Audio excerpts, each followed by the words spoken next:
When the new Pokemon for Legends Arceus were leaked, the reaction was mixed to say the least. Oh, Your Highness, I'm sure it's not that noticeable.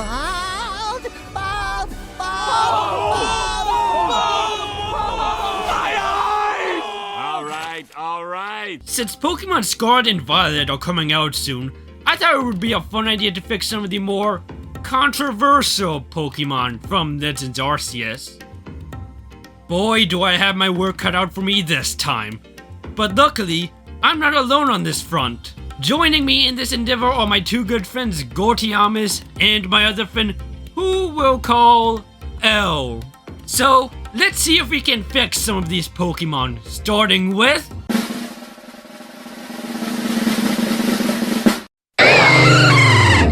Origin Dialga. Since this is my first time doing something like this, it took a while to get the ball rolling. So, in order to alleviate the process, we decided to trace over the original artwork. Now, I know tracing is frowned upon, but redrawing the official artwork would be too time consuming. Not to mention, I have to please the YouTube algorithm. Speaking of, I know a sizable chunk of you have watched my Kirby and Legends Arceus reviews, but still haven't subscribed. So, be sure to leave a like, share this video with friends, and be sure to subscribe. Now, one thing we noticed about Origin Dialga and Palkia is that they're meant to look incomplete, while at the same time sharing some features with Arceus. It's a cool concept, so we decided to keep it in mind while redesigning Dialga. The first thing we decided to fix was the cannon on its neck. We decided to lower it, however, we couldn't come up with any other ideas to fix it. So, we just decided to come back to it at the end. Next up, we decide what parts of the design we like, as well as what parts we should keep. As you see, we decided to keep the head, and the spiky thing surrounding its stomach. Later on, you'll see that we decided to keep the fan on its back, and its hind legs as is. We tried to see if we can do anything more with them, but it was too much on the design. The first thing we decided to get rid of were those dumb knee swords. So we did that and replaced them with actual diamonds that pointed upward. Up next were the feet, more specifically, the claws. We decided to have them cave in a bit and exaggerate their sizes as well. However, we still felt like there was something missing there. So we decided to add back in the belt Dialga had on its feet while in its regular form. Now, when we were trying to see if we can do anything with the hind legs, we noticed that the tail was too small, so we decided to enlarge it. Once that was done, we decided to keep the fan and move back to the cannon. Now, this part was rough, and I mean rough. As I said earlier, we didn't know what to do with the cannon, and we still didn't. We spitballed a lot of different ideas, but eventually, we decided to have the cannon come out of the front of its neck, while the back had a diamond coming out of it. We then decided to add back in the knobs in its neck, and try to see if we could add anything more to that area. However, it wasn't working out, and the design was becoming too busy. So we decided to get rid of the lump near the bottom of its neck, and extend the bit that's coming from Dialga's head to the neck. Next up is the line art. In all honesty, when we reached this point, I thought it would be smooth sailing from here. However, it was anything but, because our good old friend the cannon came back with a vengeance. I realized something felt missing from that part, so I decided to make the second and third parts of the cannon bigger while making the first part smaller. We also added a line that would connect the front of the cannon to the knob. However, that wasn't working out. We then decided it needed to connect to the other side of the neck somehow. So we ditched the diamond in the back and replaced it with the back of the cannon. And I have to say, that looks great. Now we just have to add some color and see how it looks. I have to say, it looks way better than the original. The next Pokemon we decided to work on is...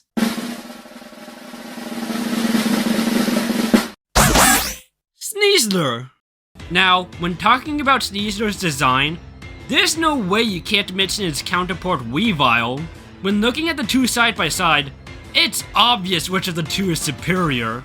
I mean, come on! Sneasler looks like a lone person got up on its hind legs and put on a bad Wolverine cosplay. So we decided, one of the best ways to fix this design is by taking some inspiration from Weavile.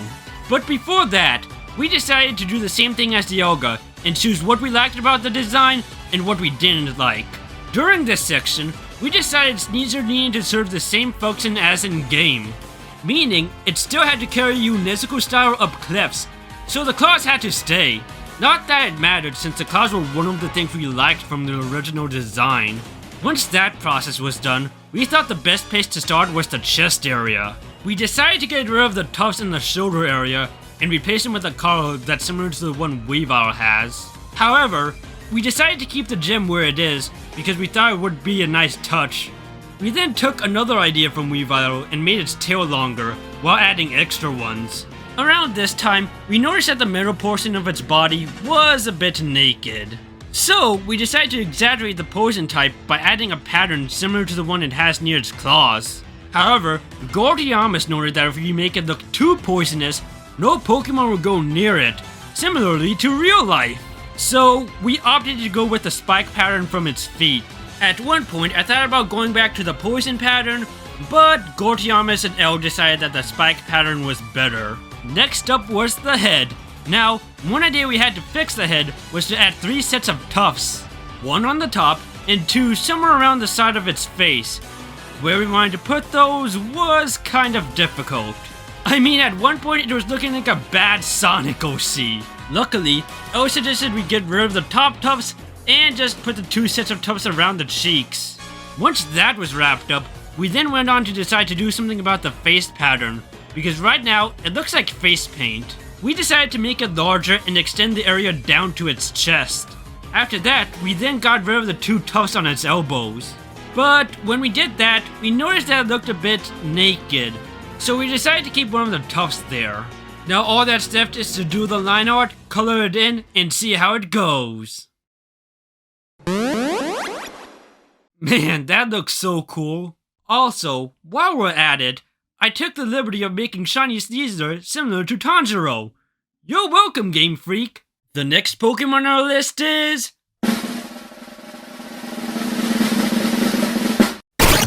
Overqwil. Now at this Pokemon, we didn't even know where to begin. I mean, come on! Look at this thing! It also didn't help that Gortiamas unironically liked the design. The main problem with Overqwil is that everything is so disproportionate. Its spikes were too big, the body was too small, basically, everything was off with this guy.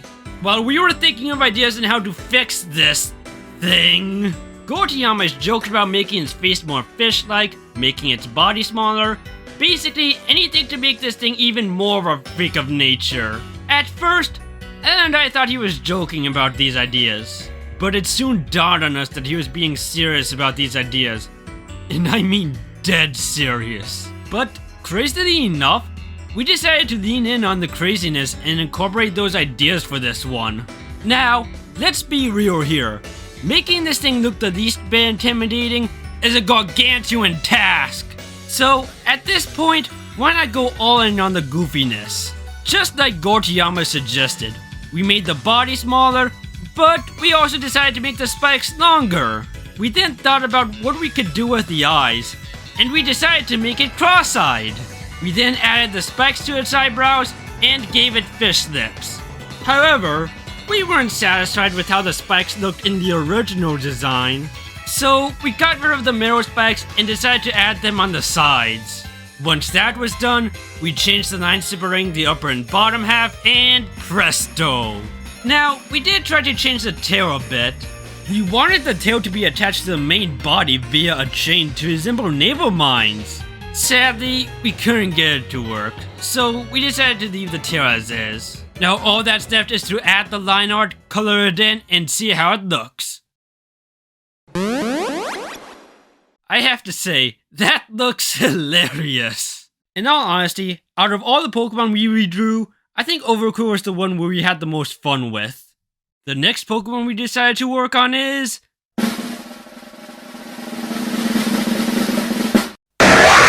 Kleavor. So Kleavor was a more interesting case. We immediately decided we had to do something about its axe hands. Stupidly, I suggested replacing them with scythes, completely forgetting a Pokemon like that exists, in the same evolution line no less. In the end, we decided to base it on actual knives since Kleavor is a play on Kleavor, which is essentially a big knife. We also decided to make the arms a bit bigger, since we felt like they were a bit too stubby. After that, we then went to work on its head. We decided to make its mask a bit bigger and add more features to it. We also made the head a bit more rock-like by giving it edges. I thought about doing the same thing to its lower body, but we decided against that. Now, we tried to see if we could do something with the spikes on its back.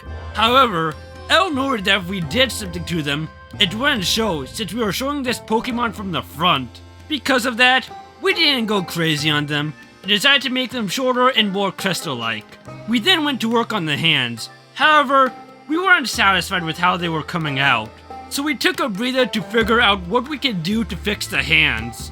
All the while, I was working on the line art for what we've done so far. Funnily enough, we ended up giving this thing actual cleaves. I then decided to give it a handle near the top of it because I thought it would look cool. I also liked how the axes looked a bit worn out, so I decided to keep that idea. However, pulling this off was a bit tricky as they started to look more like wet paper towels than worn out cleaves. So I decided to take another shot at it and it produced far better results. I was expecting the same level of difficulty for the other hand, but luckily it went much smoother and I was much happier with the results for that one than the other one. Now let's see how it came out. Not too bad if I say so myself. The final Pokemon we worked on is...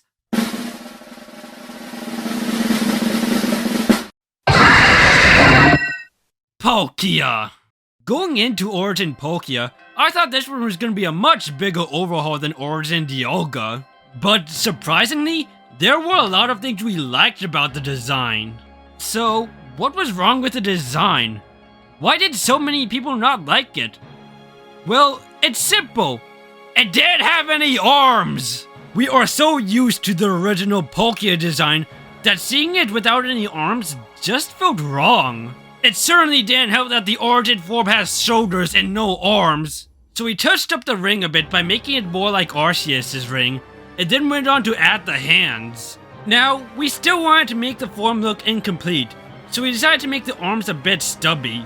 We then took some inspiration from the original Palkia design by adding an outer shell, claws, and adding a brace similar to the one it had in the original design. And just like that, we got ourselves our new Origin Palkia. Or so we thought, because little did we know that by adding those hands, this turned from being one of the most easiest redesigns into one of the most infuriating ones. So I did the line art, no big deal. I then started to color everything, and that's when I realized the bane of my existence. Trying to connect the shoulders to the arms. This was a nightmare. This was even worse than trying to figure out how to fix a cannon on Dialga's neck. We tried a lot, and I mean a lot. Whenever we felt like we were going somewhere with this, it would clash with something else and we would have to start all over. We tried to connect the arm to the shell. Didn't work. Connecting it through the pink part of the inner shell? Didn't work. Making the inner part larger and connecting it through the outer shell? It didn't look right. No matter what we did, the arms just refused to cooperate with us. At one point we decided to call it a night and sleep on it. Maybe something would come to us and we could tackle this with a fresh pair of eyes. But as you may have guessed, that didn't come to fruition. Nothing was working and it was driving us mad! We then took a step back and looked at Origin Palkia's 3D design to see if we could get any ideas. And that's when we stumbled upon it, the image that would be our savior in fixing this monstrosity. The inside of the show is actually a sphere! Now, looking at its official artwork, you're led to believe that that part of the inner shell is a flat surface. How did no one catch that mistake? I have no idea! But hey, now that I know that, this became considerably easier. Now, making the arms short stubs clearly isn't gonna cut it anymore, since we were gonna have to connect it to the sphere. We had to make them actual arms, but the question now is, how do we make them look incomplete? That's when we decided to make it one large part. The inner part will connect to the outer part, and the claws will be coming out of the outer part. And just like that, we are done with this thing. Now all that's left to do is to add some color. Who knew that adding arms to this thing would make it so much better? And there you have it, folks. Our redesigns for some of the Pokemon from Pokemon Legends Arceus. I have to say, they came out fantastic. Now, originally, we were gonna redesign one of Enamoros' forms, but since we were so burnt out with Palkia, we decided against it. I mean, come on! Look at this thing! Do you know how much work it would take to make it look at least passable? If this video does well, I'll do a follow-up fixing up the rejects from Scarlet and Violet. Let me know which redesign is your favorite. Until then, I'll see you next time.